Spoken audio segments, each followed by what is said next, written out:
Alsager and Crewe. The next stop will be Crewe.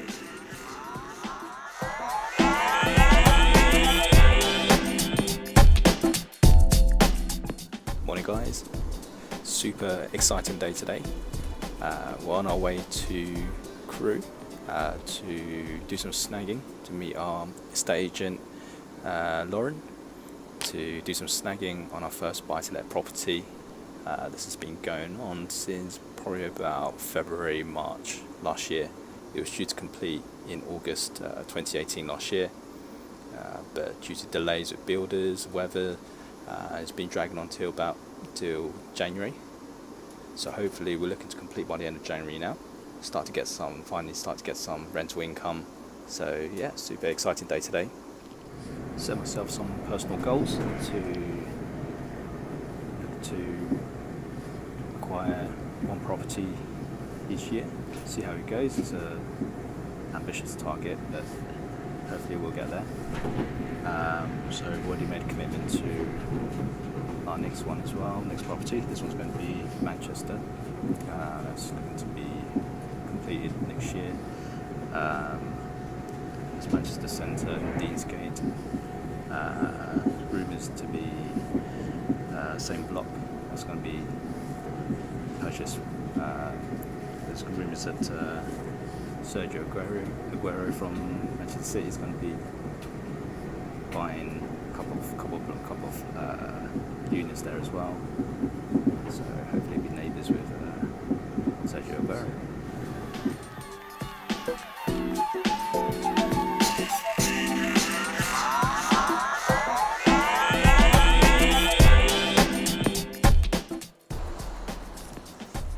So, just arriving in Crewe. We're now on our way to Grand Junction, meet Lauren, our agent, and hopefully we're looking to learn some things about snagging process with her for future reference, so we can maybe do our own snagging potentially in the future.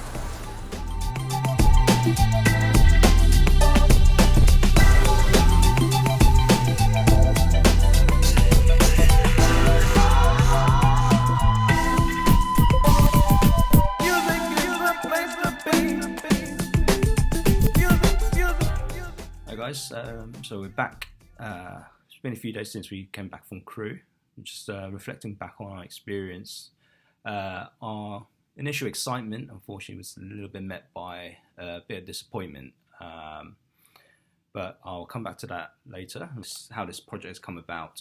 So just to give you a little backstory about the original investment. So our investment is in Crewe. It's a 4-bed property. It's a new build house, which we purchased below market value with about 10% discount. It was originally, the contract was signed in exchange around February, March last year, 2018, and it was due to complete, deadline set around August time. And the reason we invested in Crewe area was we knew that the HS2 high-speed 2 rail was going to go through Crewe, linking Manchester, Liverpool, Crewe through to London, so it's going to be much faster journeys. Also knew the Crewe is the manufacturing plant for Bombardier, and also there is a Bentley factory there. So it's really good employment there. Really good fundamentals, strong fundamentals for a investment case. Like I said, the project was due to complete around August last year, 2018.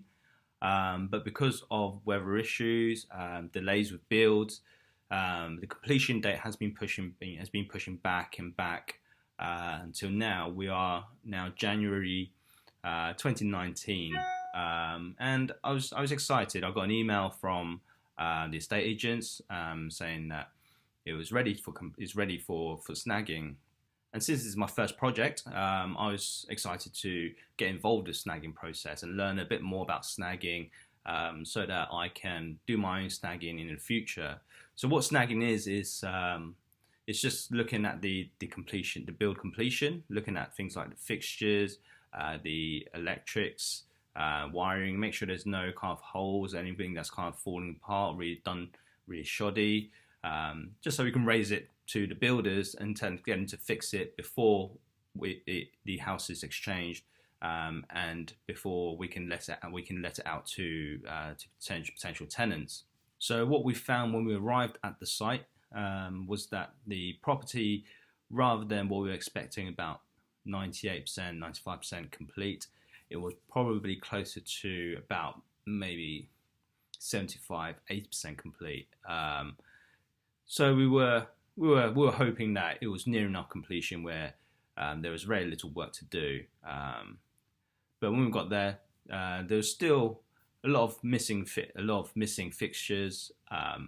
Things like the kitchen wasn't fully fitted, the bathroom wasn't fully fitted, so there was still a lot of work to be done. So that was kind of where all the disappointment come from, where we were hoping to see an almost near completed project, almost seeing the end of it. We can see it's probably added a few more days, maybe a few weeks to complete, which was disappointing because we were hoping the developers were giving us a expected completion date of end of January. What we suspect it might be a little bit later than that, probably looking beginning February, mid-February. I mean, hopefully not. Worst case, maybe even end of February. And while the project is going to be delayed, we will be losing out on rental income, and it's ending up costing us more. When we arrived there, we met our estate agent, Lauren. She was lovely. She arrived at the site expecting probably the same thing as me, hoping to get the snagging done that morning. I think she was disappointed herself as well. But the whole situation probably could have been prevented had there been better communication between the builders and to the estate agents, and also to myself. So we had the common understanding that the property wasn't quite ready for snagging yet. Maybe we can push it back and try and accommodate another date or reschedule another date. The communication wasn't there. So we kind of arrived at what looked like a bit of a building site with a few houses that's kind of dotted around. I mean, don't get me wrong, the estate agent, she was lovely. She was very apologetic. And when she realised how far we travelled coming up from London on a 3-hour train ride, she apologised, and she was sincerely sorry for the situation.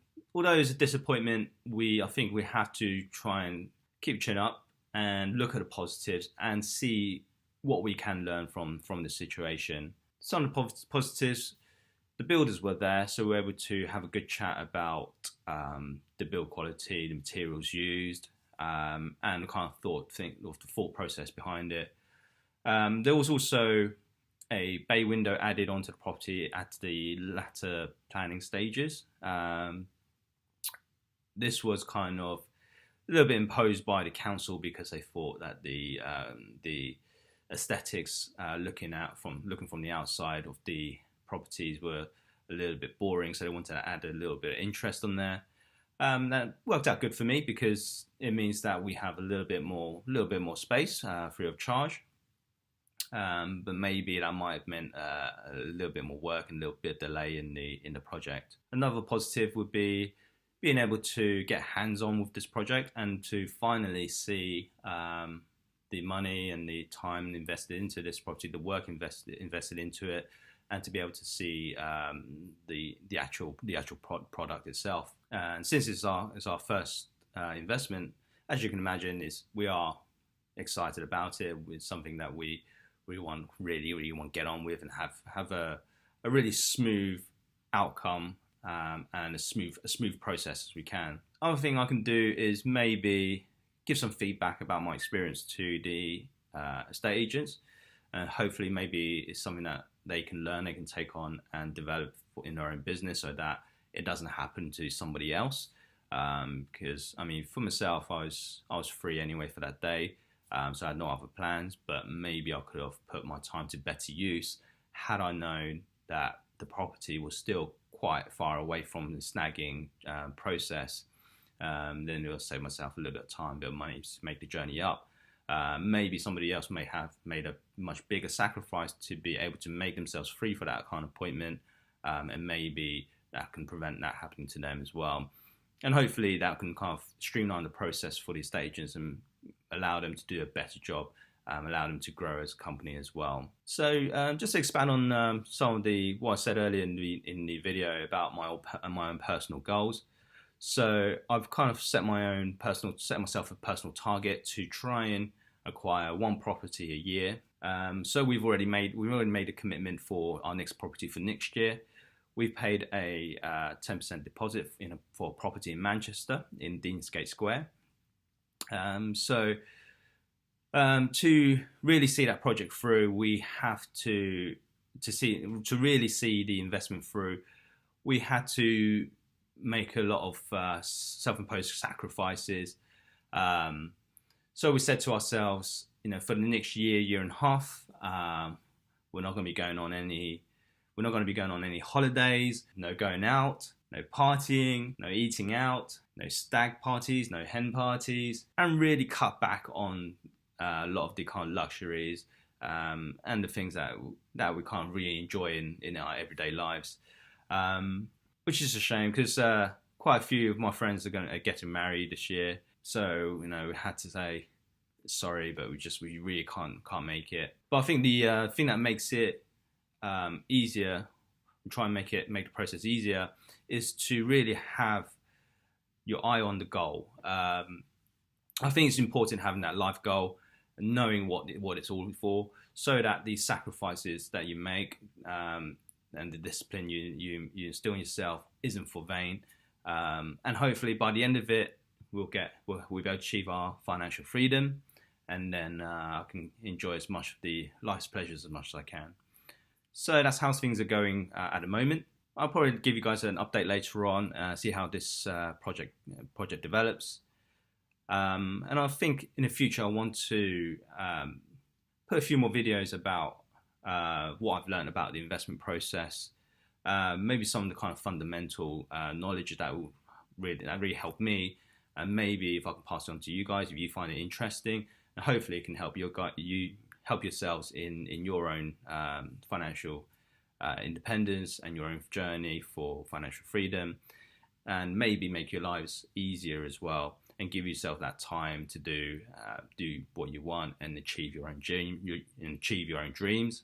So yeah, if you found it interesting, if you found this video interesting, give me a like.